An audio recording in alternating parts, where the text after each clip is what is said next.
હવે ઇલેક્ટ્રોનિક્સના અભ્યાસક્રમમાં આવતા કેટલાક એડવાન્સ વિષયો વિશે વાત કરીએ, કારણ કે બઝવર્ડ્સ આવતા જાય કે VLSI, એમ્બેડેડ, સિગ્નલ પ્રોસેસિંગ, પણ એ બધામાં શું છે એની આપણે થોડી વાત કરીએ. VLSI એટલે વેરી લાર્જ સ્કેલ ઇન્ટિગ્રેશન.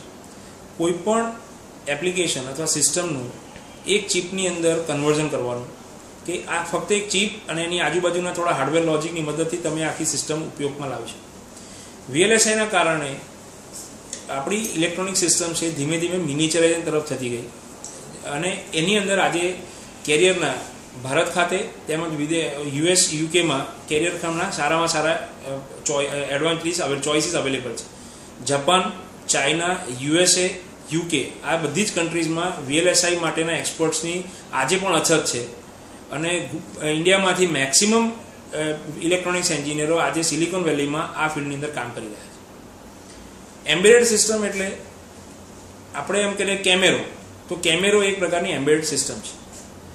ઘરનું વોશિંગ મશીન એ પણ એક પ્રકારની એમ્બેડેડ સિસ્ટમ છે. એમ્બેડેડ સિસ્ટમ એટલે કોઈ પણ સિસ્ટમની અંદર, કોઈ પણ એપ્લિકેશનની અંદર ઇલેક્ટ્રોનિક્સ તથા જરૂરી તમામ ઇન્ટરફેસીસ, હ્યુમન ઇન્ટરફેસીસને કમ્બાઇન કરી અને એક ફિઝિબલ એપ્લિકેશન ડેવલપ કરીએ એને આપણે એમ્બેડેડ સિસ્ટમ કહી શકીએ.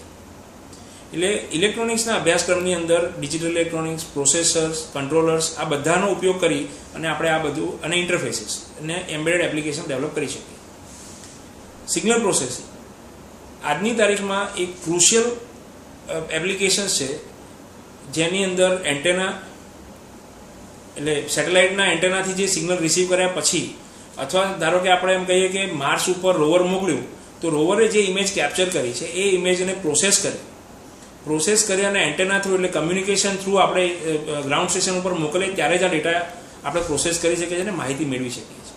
એટલે સિગ્નલ પ્રોસેસિંગ જે છે એ એક ક્રુશિયલ ઇલેક્ટ્રોનિક્સનો પાર્ટ છે, જેનો ઉપયોગ આજે મેક્સિમમ પ્રમાણમાં દરેક ક્ષેત્રે થઈ રહ્યો છે.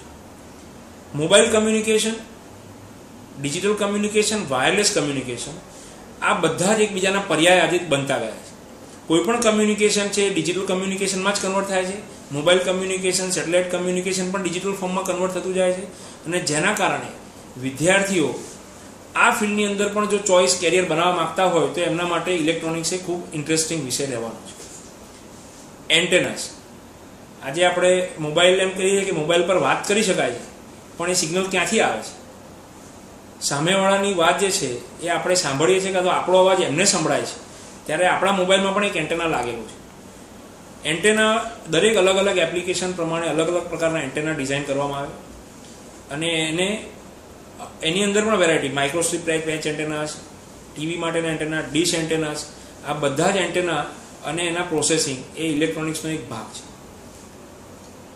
વધુમાં ઉચ્ચ અભ્યાસક્રમોની તકો જોઈએ કે ઇલેક્ટ્રોનિક્સ કર્યા પછી શું, તો આજે ઇલેક્ટ્રોનિક્સ ગ્રેજ્યુએટ્સ માટે કેટલીક વધારાની તકો પણ આગળના અભ્યાસક્રમ માટે ઉપલબ્ધ છે. કાં તો એ ઇન્ડસ્ટ્રીમાં જોબ કરે, પોતાનો બિઝનેસ સ્ટાર્ટ કરે, ટીચિંગ કેરિયર બનાવે, અથવા હાયર સ્ટડીઝ માટે ભારતમાં અથવા વિદેશમાં પ્રયત્ન કરે. ભારતની અંદર પણ ઉચ્ચ અભ્યાસક્રમ માટે ઇલેક્ટ્રોનિક્સના વિદ્યાર્થીઓ માટે ઘણી બધી તકો ઉપલબ્ધ છે, એમ જ વિદેશમાં પણ એટલી જ સારી તકો ઉપલબ્ધ છે. ઇલેક્ટ્રોનિક્સની અંદર ગ્રેજ્યુએટ થયા પછી California State University, New York State યુનિવર્સિટીઝની અંદર જેટલા વિદ્યાર્થીઓ જાય છે એમાંના મોટાભાગના ઇલેક્ટ્રોનિક્સના જ ગ્રેજ્યુએટ્સ હોય, અને સિલિકોન વેલીની અંદર આજે સૌથી વધારે આપણા વિદ્યાર્થીઓ ઇલેક્ટ્રોનિક્સ અને કમ્પ્યુટરના વિદ્યાર્થીઓ અભ્યાસ કરે છે અને નોકરી પણ કરે. US માર્કેટનું સ્ટડી કરીએ તો સિલિકોન વેલી સિવાય આજે ન્યુયોર્કની આજુબાજુ પણ ઇલેક્ટ્રોનિક્સ અને કમ્પ્યુટર રિલેટેડ બ્રાન્ચ માટે એક હબ ઊભું થતું જાય છે, કે જે આપણા ઇલેક્ટ્રોનિક્સના ગ્રેજ્યુએટ્સ માટે રોજગારીની વધારે સારી તકો ત્યાં USAમાં પણ ઉપલબ્ધ કરવાના છે.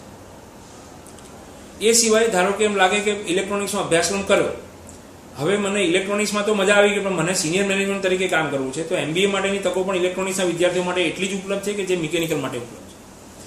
એટલે ઉચ્ચ અભ્યાસક્રમ માટેની વાત કરીએ તો ઇલેક્ટ્રોનિક્સનું ગ્રેજ્યુએશન કર્યા પછી સારામાં સારી રોજગારીની તકો, ઉચ્ચ અભ્યાસક્રમની તકો ભારતમાં તથા વિદેશમાં ઉપલબ્ધ છે.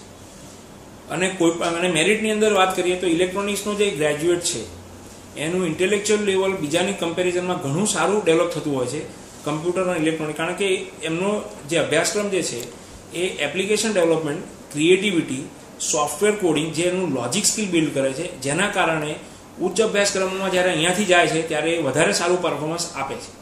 અને એટલા માટે બેઝિક એજ્યુકેશન જો ઇલેક્ટ્રોનિક્સમાં લેવામાં આવેલું હોય તો એની ક્રિએટિવિટી અને લોજિક સ્કિલ ખરેખર સારી રીતના ડેવલપ થયેલી અમે જોઈ છે, જે ખરેખર એની કેરિયર માટે ખૂબ જ ઉત્તમ પાસું બનીને બહાર આવે એમ છે.